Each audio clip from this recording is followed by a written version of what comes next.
पियाजे के अनुसार बच्चा जब मूर्त चीज़ों के लिए ज़्यादा तार्किक लेकिन अमूर्त विचारों का अभाव की अवस्था में पाया जाता है।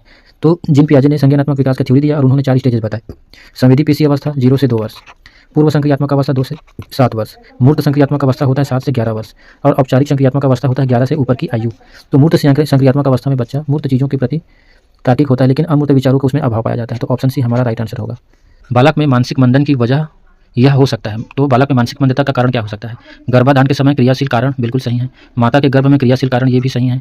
जन्म के बाद किसी दुर्घटना के फलस्वरूप तो ये भी सही है। ये तीनों ही कारण से बच्चों में मानसिक मंदता आ सकती है। तो ऑप्शन हमारा राइट आंसर होगा ऑप्शन नंबर डी, उपरोक्त सभी। समस्यात्मक बालक से संबंधित कौन सा गुण सही नहीं है? चोरी करना, तो समस्यात्मक बालक चोरी करता है तो ये गुण पाया जाता है। क्रोध प्रकट करना, क्रोध भी प्रकट करता है। सामाजिक रूप से समायोजित नहीं, सामाजिक रूप से वो असमायोजित होता है, समायोजित नहीं होते हैं। तो सी हमारा राइट आंसर होगा क्योंकि ये गुण नहीं है समस्यात्मक बालक के और गुण नहीं है पूछा है। तो सी जो है राइट आंसर होगा।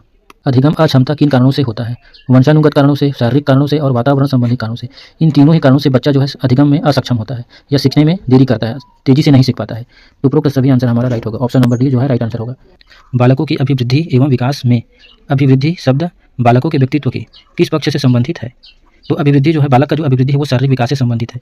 ठीक है, शरीर में परिमाणात्मक जो विकास होता है वो शारीरिक वृद्धि से संबंधित होता है, जबकि विकास का संबंध शारीरिक और मानसिक दोनों प्रकार के विकास से संबंधित होता है, क्वालिटेटिव एंड क्वांटिटेटिव।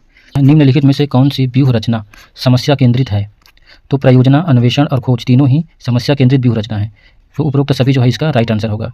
प्रयोजना कार्य का संबंध किसने, प्रयोजना का जो थ्योरी हो किसने दिया है? किलपैट्रिक ने दिया है। प्रयोजना विधि के जन्मदाता किलपैट्रिक। निम्नलिखित में से कौन सा कथन शिक्षक की भूमिका के संबंध में सही है? शिक्षक को समालोचनात्मक होना चाहिए, शिक्षक को अच्छे विद्यार्थियों का पक्ष लेना चाहिए, शिक्षक का विद्यार्थियों के प्रति मित्रवत दृष्टिकोण होना चाहिए। तो ऑप्शन सी हमारा सही है। शिक्षक को एक नवजात अपनी माता के स्पर्श की प्रतिक्रिया में मुस्कुराता है, यह निम्न में से किस प्रकार का उदाहरण है? तो नवजात शिशु को जब माता स्पर्श करती है तो वो मुस्कुराने लगता है, ये होता है सामाजिक संवेगात्मक प्रतिक्रिया। ठीक है, तो ऑप्शन सी हमारा राइट आंसर होगा।